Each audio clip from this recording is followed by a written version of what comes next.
Welcome to Wrestling Throne, where we celebrate the titans who have left an indelible mark on the world of professional wrestling. Today we're exploring the phenomenon that is Goldberg, a man whose name became synonymous with dominance, whose undefeated streak became the stuff of legend, and whose career trajectory took him from complete unknown to one of the most recognizable figures in all of sports entertainment. This is the story of intensity, of raw power, of a spear that could cut through steel and a jackhammer that ended dreams, and of how one man's journey through WCW and WWE changed the landscape of professional wrestling forever. Before Goldberg became a household name in wrestling, he was carving out a career in professional football. Bill Goldberg played defensive tackle, showcasing the kind of aggressive, hard-hitting style that would later translate perfectly to the squared circle. His time in the NFL, including stints with teams like the Los Angeles Rams and the Atlanta Falcons, gave him the physical foundation and the competitive mentality that would serve him well when he eventually transitioned to wrestling. The football field taught him about discipline, about pushing through pain, about the kind of relentless drive required to succeed at the highest levels of professional sports. These weren't just games to Goldberg, they were battles, and he approached each one with an intensity that bordered on frightening. His football career also instilled in him an understanding of what it means to perform under pressure, to handle the expectations of fans and organizations, and to maintain peak physical condition even when the body is screaming for rest. The training regimens, the film study, the constant preparation that comes with being a professional athlete, all of this created a work ethic that Goldberg would carry with him into wrestling. When injuries began to take their toll and his football dreams started to fade, Goldberg could have walked away from professional sports entirely, could have transitioned to a normal life outside the spotlight. Instead, he found a new arena in which to unleash that competitive fire, and the wrestling world would never be the same. The transition from football to wrestling isn't as seamless as it might appear. Many former football players have tried to make that jump and failed, unable to adapt to the unique demands of professional wrestling. It's not just about being big and strong, it's about timing, about understanding how to work with an opponent rather than against them, about telling stories through physical performance. Goldberg entered the power plant, Wu's training facility, as a complete novice to the wrestling business. He didn't grow up watching wrestling, didn't have childhood dreams of being a champion, didn't come from a wrestling family with generations of knowledge to draw upon. He was starting from absolute zero, which made what he would eventually accomplish all the more remarkable. The power plant was known for its grueling training methods, for breaking down athletes and rebuilding them as wrestlers. For Goldberg, this meant learning everything from scratch, from how to take a bump properly to how to execute basic holds and maneuvers. The coaches saw something special in him from the beginning, that rare combination of physical presence and natural intensity that can't be taught. While other trainees struggled to find their character or develop a persona that resonated, Goldberg's character emerged organically from who he already was. There was no need for elaborate gimmicks or complex backstories. The man himself was intimidating enough, his presence was commanding enough, his intensity was real enough that all WCW had to do was point him at opponents and let nature take its course. When Goldberg made his WCW debut, nobody could have predicted the phenomenon that was about to unfold. His first match was against Hugh Morris, and from the moment Goldberg's music hit and he marched to the ring with that look of focused intensity, it was clear something different was happening. The match itself was brief, brutal, and completely one-sided. Goldberg demolished his opponent with a combination of power moves before finishing him off with the spear and jackhammer combination that would become his signature. The crowd's reaction was electric, sensing they had just witnessed the arrival of something special. More importantly, Wu's creative team recognized they had stumbled onto something that could be truly special if handled correctly. What followed was one of the most incredible runs in professional wrestling history. Goldberg began defeating opponents with such ease and regularity that WCW decided to start keeping track publicly, displaying his win-loss record on television and building an entire narrative around his undefeated streak. Each victory added to the mystique, each squash match made him seem more invincible, and each week fans tuned in to see if anyone could possibly stop this unstoppable force. The streak wasn't just about wins and losses, it was about creating an aura of invincibility, about making Goldberg feel like a force of nature rather than just another wrestler on the roster. The beauty of Goldberg's presentation during this period was its simplicity. While other wrestlers were involved in complex storylines with multiple twists and turns, Goldberg's story was straightforward and primal. He arrived, he destroyed whoever was put in front of him, and he left. There were no elaborate promos where he explained his motivations, no lengthy interviews where he dissected his opponent's weaknesses. When Goldberg spoke, it was brief and to the point, usually just uttering his catchphrase that asked who was next. This less is more approach kept the character fresh and prevented overexposure, allowing fans to project their own interpretations onto Goldberg rather than being told explicitly what to think about him. As the streak grew, so did the stakes. Goldberg moved from opening matches against unknown competitors to main event battles against established stars. Each level he ascended brought new challenges and new questions about whether the streak could continue. The beauty of WCW's booking during this period was that they protected Goldberg while simultaneously making his matches feel competitive enough that fans could believe the streak might end at any moment. This delicate balance between dominance and drama is incredibly difficult to achieve, yet for a significant period, WCW managed it perfectly, making every Goldberg match must-see television. The spear that Goldberg utilized wasn't just a tackle, it was a statement of intent. The way he would stalk his opponent, waiting for the perfect moment, and then explode across the ring with such velocity and force that both men often ended up halfway across the canvas, it was unlike anything fans had seen before. Other wrestlers had used spear variations, but none executed it with the same level of controlled violence that Goldberg brought to the move. When he connected with that spear, opponents didn't just fall down, they were driven into the mat with such impact that you could feel it through the television screen. The sound of collision, the way bodies crumpled on impact, it all contributed to making the spear feel like a legitimate finishing move rather than just a setup for what came next. But the spear was only half of the equation. After devastating his opponent with that explosive tackle, Goldberg would signal for the jackhammer, and the crowd would come alive knowing the end was near. The jackhammer itself was a marvel of strength and technique, a vertical suplex held at its apex for what felt like an eternity, Goldberg's massive arms keeping his opponent suspended in midair as blood rushed to their head, before he would slam them down to the canvas with authority. The delayed vertical suplex isn't an easy move to execute, especially with larger opponents, but Goldberg made it look effortless, showcasing the legitimate strength that made him so credible as an unstoppable force. The combination of spear and jackhammer became as iconic as any finishing sequence in wrestling history. Fans knew it was coming, they anticipated it, they chanted along as Goldberg set up for each move, yet it never got old. Part of what made this combination so effective was its reliability. Unlike some finishing moves that were kicked out of regularly or required multiple attempts to put opponents away, when Goldberg hit the spear and jackhammer, the match was over. There was no dramatic near fall, no last-second kick-out to prolong the drama. The 3 count was inevitable, and that sense of finality made Goldberg's matches feel different from everything else on the card. As Goldberg's streak continued to grow, reaching numbers that seemed almost impossible to maintain, WCW made the bold decision to put their World Heavyweight Championship on him. The match against Hollywood Hogan, the biggest star in the company and arguably the biggest heel in wrestling at that time, took place on Monday Nitro rather than a pay-per-view event. This decision shocked many observers who felt such a significant moment should be saved for a major show, but WCW understood that putting the belt on Goldberg in front of the massive television audience would create an unforgettable moment and potentially draw even more fans to the product. The Georgia Dome was packed with over 40,000 screaming fans, the atmosphere was electric, and when Goldberg pinned Hogan after the spear and jackhammer, the building nearly exploded with excitement. That championship victory represented the peak of Goldberg's initial WCW run. He had gone from complete unknown to world champion in less than a year, maintaining an undefeated streak that had reached well over 100 victories, and had become arguably the hottest act in all of professional wrestling. The WCW World Heavyweight Championship around his waist felt legitimate because Goldberg felt legitimate. There was no sense that he was a paper champion who got lucky or won through shenanigans. He had systematically destroyed everyone put in his path, and now he stood atop the wrestling world as its most dominant force.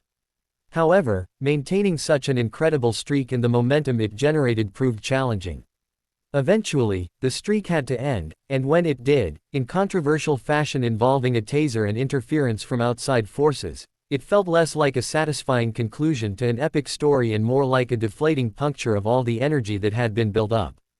The way the streak ended didn't diminish what Goldberg had accomplished during that incredible run, but it did raise questions about whether WCW fully understood what they had in Goldberg and how to best utilize him moving forward.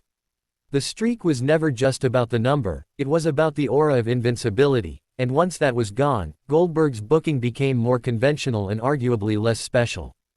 Goldberg's remaining time in WCW saw him continue as a main event player, engaging in feuds with top stars and having competitive matches rather than the squashes that had defined his early run. There were memorable moments and quality matches during this period, but something had changed. The mystique had been partially diminished, the sense that anything could happen when Goldberg was involved had been replaced with more traditional wrestling storytelling. When WCW began its decline and eventually was purchased by WWE, Goldberg's contract was one of the few that wasn't immediately picked up, leaving him in wrestling limbo as the company that made him famous ceased to exist.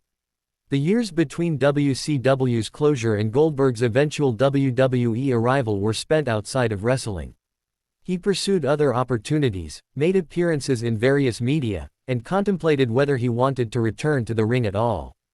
The memory of how things ended in WCW left a somewhat bitter taste, and Goldberg was financially secure enough that he didn't need wrestling.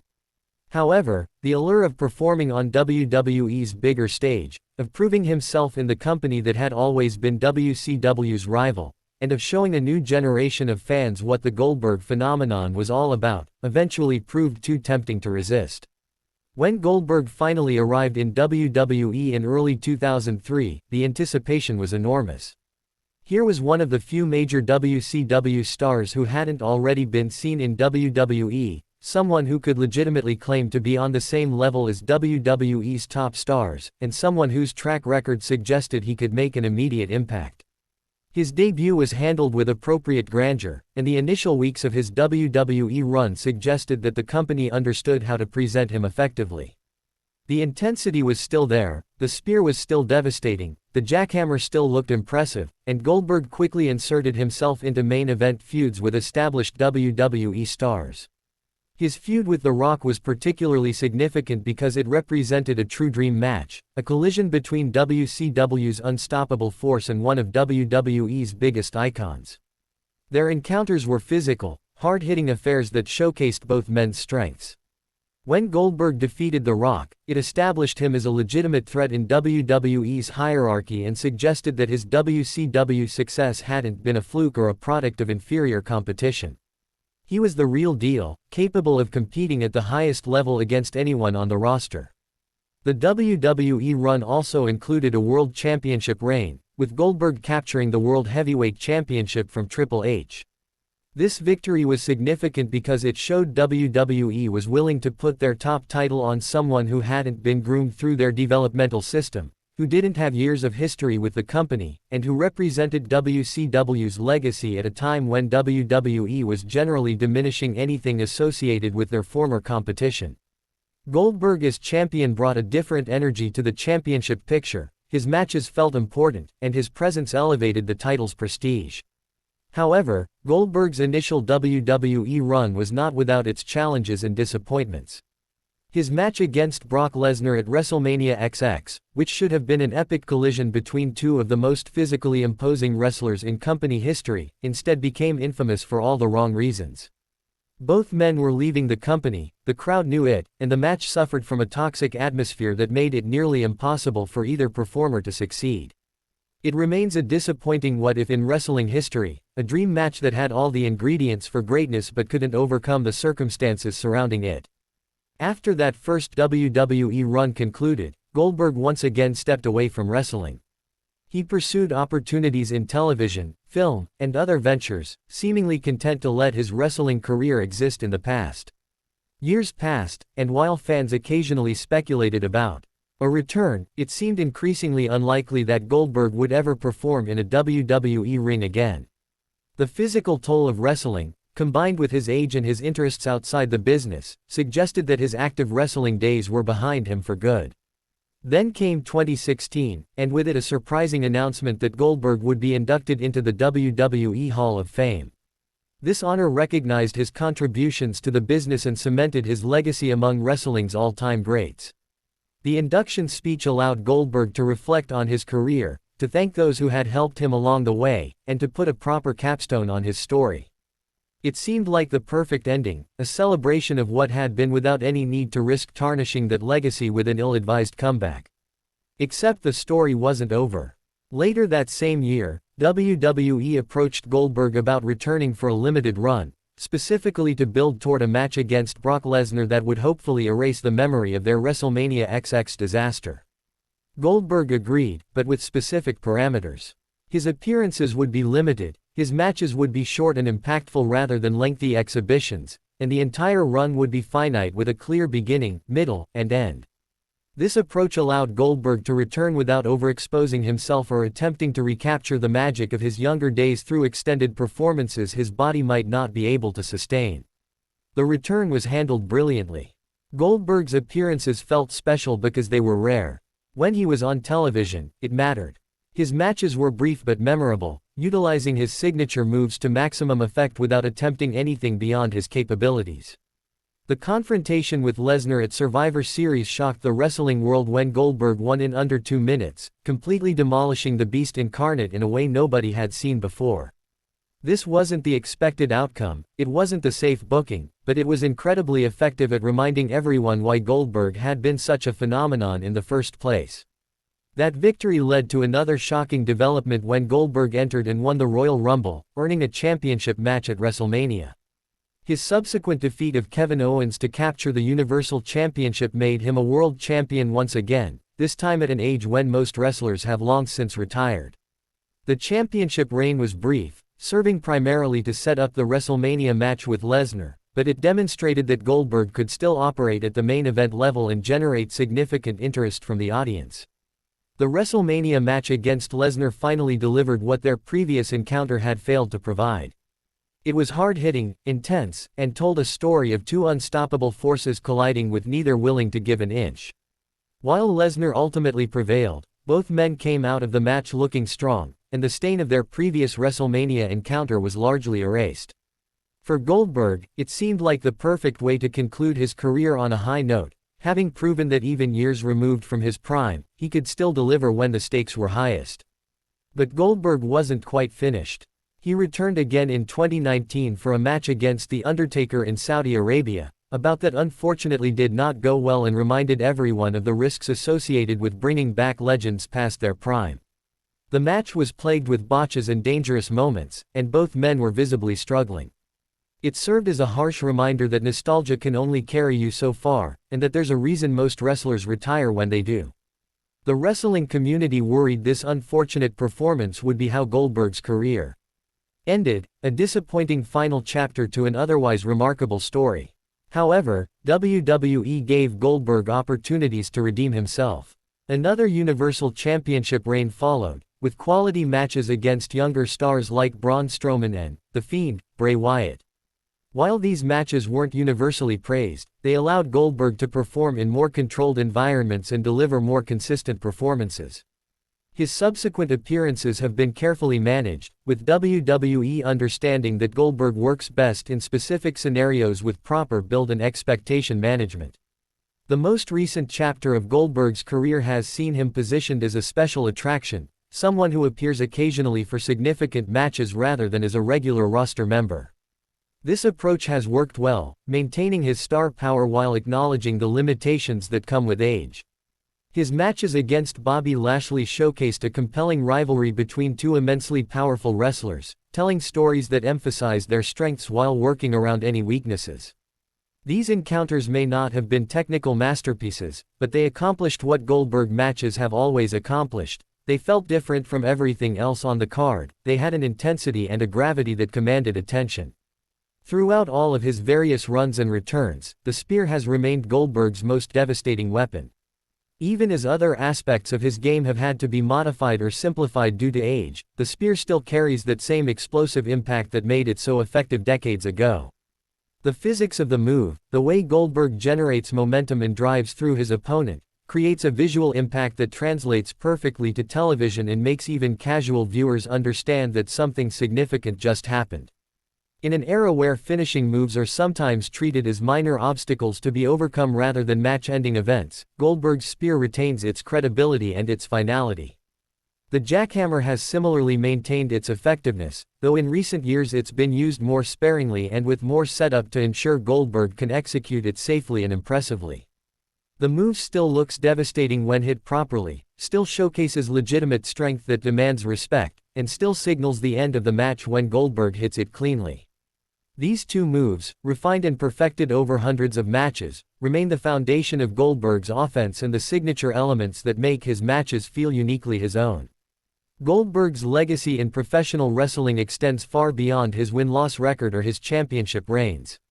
He proved that someone without a traditional wrestling background could become a major star in the business if they possessed the right combination of physical tools, intensity, and character work. He showed that sometimes less is more, that you don't need 20-minute matches to tell compelling stories, and that protecting your character's mystique can be more valuable than constant exposure. His success influenced how companies thought about building new stars, demonstrating that a sustained push with consistent booking could create a phenomenon seemingly overnight. The impact of Goldberg's initial streak continues to be felt in modern wrestling. When companies attempt to build undefeated streaks for new talents, they're inevitably compared to what Goldberg accomplished in WCW. His run set a standard that has proven nearly impossible to replicate, not because later attempts lacked talented performers, but because the specific circumstances that made Goldberg's streak work, the timing, the presentation, the perfect storm of factors, haven't aligned in quite the same way since. It stands as a reminder of how special that period was and how difficult it is to capture lightning in a bottle. Goldberg's influence can also be seen in how power wrestlers are presented and booked in modern wrestling. The idea that a physical specimen with limited but effective offense can be positioned as a legitimate main event threat traces back to how successfully Goldberg was presented during his prime. Companies learned that audiences will accept and embrace characters who feel authentically dangerous, who project an aura of legitimacy, even if their actual moveset is relatively limited. This has opened doors for performers who might not fit the traditional mold of a wrestling star but possess other qualities that make them compelling. The respect Goldberg has earned from his peers in the wrestling industry speaks volumes about his character and his professionalism. Despite coming from outside the wrestling business, despite achieving success quickly without paying traditional dues, and despite sometimes being viewed as someone who was pushed beyond his abilities, Goldberg has maintained positive relationships throughout the industry. Wrestlers who have worked with him consistently praise his willingness to make his opponents look good, his understanding of his role in matches, and his respect for the business even though he didn't grow up in it. This respect wasn't automatic or assumed, it was earned through years of professional conduct and treating the wrestling industry with the seriousness it deserves. Looking at the totality of Goldberg's career, from his football days through his various wrestling runs and returns, we see a unique journey that defies simple categorization.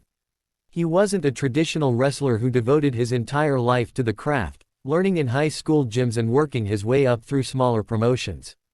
He came in as an outsider, learned quickly, found tremendous success, and then built a legacy that has endured through multiple generations of fans. His story proves that there's more than one path to wrestling greatness, that sometimes the unconventional approach can yield extraordinary results. The financial success Goldberg has achieved through wrestling has allowed him to be selective about when and where he performs, ensuring that each appearance feels special rather than obligatory. This financial freedom has been both a blessing and occasionally a point of contention, as some fans feel he should work more frequently or shouldn't command such high pay for limited appearances. However, from a business perspective, Goldberg's approach makes perfect sense. He's maximized his earning potential while minimizing the physical toll on his body, and he's maintained his star power by remaining a special attraction rather than becoming overexposed through constant appearances. The documentary content and behind-the-scenes footage that has been released showing Goldberg's training and preparation for his recent matches reveals the tremendous work that goes into maintaining the physique and conditioning required to perform even briefly at the level he does. The workouts are intense, the dietary discipline is strict, and the mental preparation is extensive. This isn't someone showing up unprepared and collecting a paycheck. this is someone who takes tremendous pride in his physical presentation and his ability to deliver when he steps into that ring. The respect he shows for the audience and the business by ensuring he's in optimal condition whenever he performs has not gone unnoticed by those within the industry. Goldberg's relationship with fans has been interesting to observe over the years. During his initial WCW run, he was almost universally beloved, the conquering hero who destroyed the villains fans wanted to see defeated. During his first WWE run, reactions were more mixed, as some WWE loyalists resented the WCW star being pushed so strongly. His more recent returns have generated divided responses, with some fans thrilled to see the legend return and others feeling his appearances take opportunities from younger talent. Goldberg has handled these varied reactions with grace, understanding that not everyone will appreciate what he brings to the table but also confident that his presence generates attention and business for the company. The business metrics surrounding Goldberg's appearances support WWE's decision to bring him back repeatedly. His matches generate significant interest, his merchandise sells well, and his name carries weight with casual fans who might not follow wrestling closely but remember him from his peak years. In an industry increasingly concerned with mainstream crossover appeal and generating interest beyond the hardcore fanbase, Goldberg represents a proven commodity who can deliver results. Whether this is ultimately good for the long-term health of the wrestling business is debatable, but from a purely economic standpoint, the decision to utilize Goldberg makes considerable sense. As Goldberg's career inevitably winds toward its final conclusion, his place in wrestling history is already secure. He will be remembered as one of the most unique phenomenons the business has ever seen, someone who achieved incredible success through an unconventional path and maintained relevance across multiple decades. The spear and jackhammer will forever be associated with his name, his entrance with the security escort and the pyrotechnics will remain iconic, and his intensity will be remembered as genuine and unmatched. Future generations discovering wrestling through archives and streaming services will encounter Goldberg's work and understand immediately why he was such a massive star. The lessons from Goldberg's career extend beyond just wrestling into broader entertainment and sports business discussions. His story demonstrates the value of proper presentation, of playing to your strengths while minimizing weaknesses, and of understanding that sometimes limiting supply increases demand. It shows that authenticity resonates with audiences, that people can sense when someone is genuinely intense versus when they're playing a character. And it proves that unconventional paths can lead to conventional success if the fundamental ingredients are present and are cultivated properly. As we reflect on everything Goldberg has accomplished from his football days through his various wrestling runs, we see a career defined by intensity, power, and an unwavering commitment to being the most physically intimidating presence in any environment he enters. The spear that has felled countless opponents, the jackhammer that has sealed victories, and the aura of dominance that has surrounded him throughout his time in wrestling, these elements combine to create a legacy that transcends wins and losses. Goldberg became more than just a wrestler. He became a symbol of raw power and unstoppable momentum, a force of nature that existed to destroy whatever stood in his path. So if you've enjoyed this comprehensive look at Goldberg's incredible journey from the football field to becoming one of wrestling's most dominant forces, his devastating spear and jackhammer combination, and his multiple runs across WCW and WWE that have spanned decades, then make sure you follow Wrestling Throne for more deep dives into the legends who built this incredible industry. Subscribe so you never miss our latest content exploring the stories, the matches, and the moments that have defined professional wrestling, and hit that like button to let us know you want more coverage of the icons who have shaped sports entertainment into what it is today.